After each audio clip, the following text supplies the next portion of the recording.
ఆ ఊరిలోని పాత బజార్లో నడుచుకుంటూ వెళితే ఎవర్నైనా అడిగితే టక్కున చూపించే ఏకైక దుకాణం కోటయ్యగారి టైలర్ షాప్. ఆ చిన్న గదిలో ఎప్పుడూ ఒక లయబద్ధమైన శబ్దం వినిపిస్తూ ఉంటుంది. తన పాత సింగర్ కుట్టుమిషన్ చకచకా తొక్కుతూ కళ్లద్దాలపైనుండి చూస్తూ బట్టల్ను ఒక కళాఖండంలా మార్చే కోటయ్యగారు ఆ ఊరికి కేవలం దర్జీ కాదు, ఒక అద్భుతమైన కళాకారుడు. పెళ్ళిళ్ళైనా పండుగలైనా ఆయన చేతిమీదుగా కుట్టిన బట్టలు వేసుకుంటే ఆ దర్పమే వేరు.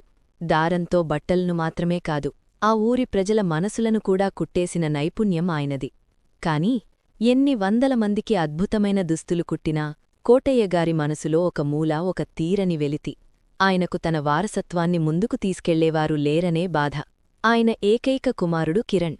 చిన్నప్పట్నుండి తండ్రి కష్టాన్ని చూస్తూ పెరిగిన కిరణ్కు ఆ కుట్టుమిషన్ అన్నా, ఆ బట్టల వాసనన్నా ఏమాత్రం ఆసక్తిలేదు. కిరణ్ ప్రపంచం వేరు. అతని చేతిలో ఎప్పుడూ ఒక ల్యాప్టాప్ ఉంటుంది. రంగులను దారాలతో కాకుండా పిక్సెల్స్తో పేర్చే డిజిటల్ గ్రాఫిక్ డిజైనర్ అతను. కిరణ్ ఎంచుకున్న రంగం పట్ల కోటయ్యగారికి అవగాహన లేదు. అలాగే తన తండ్రి చేసే పనిలోని గొప్పదనం పట్ల కిరణ్కు గౌరవం లేదు.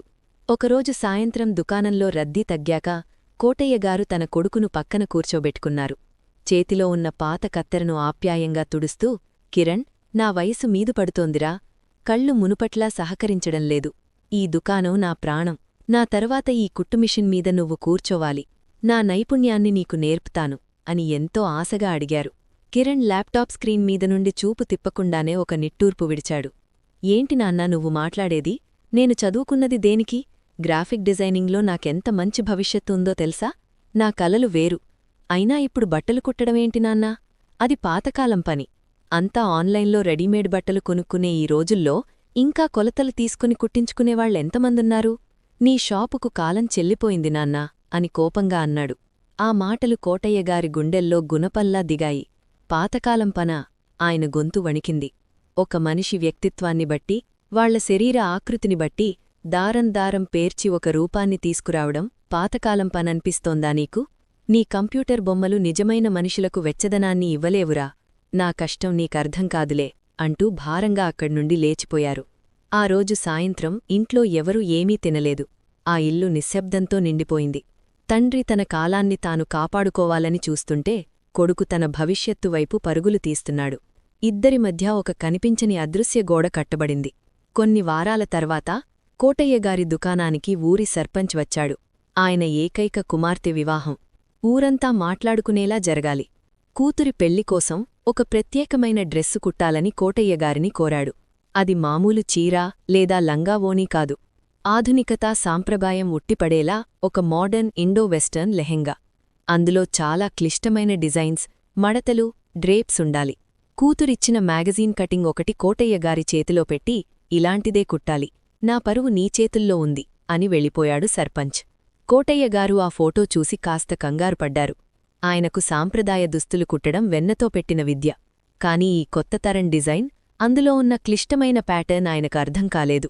కాని అంగీకరించిన బాధ్యతను వదిలేయలేక కుడతానని మాటిచ్చారు. ఆ రోజునుండి కోటయ్యగారికి నిద్ర కరువైంది.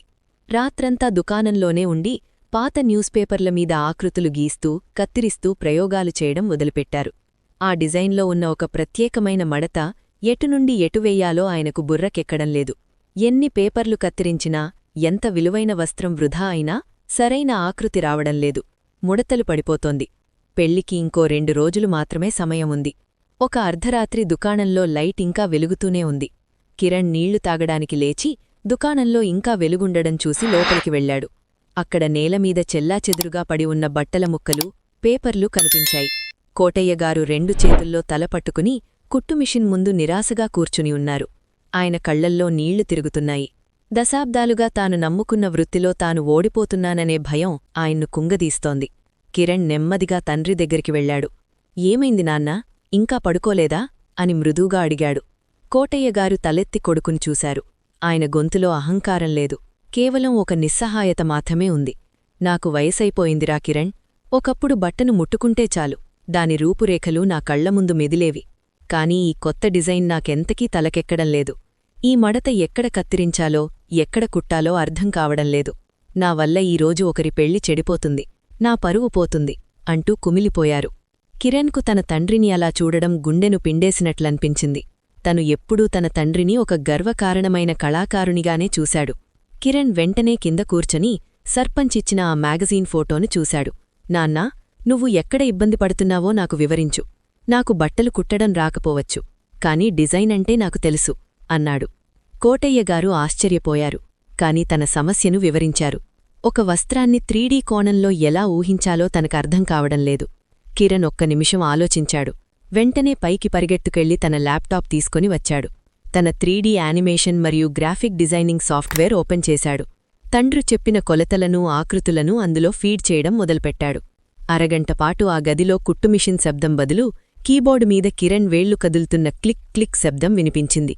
నాన్నా, ఇటు చూడు నాన్నా, కిరణ్ ల్యాప్టాప్ స్క్రీన్ వైపు చూపిస్తూ అన్నాడు.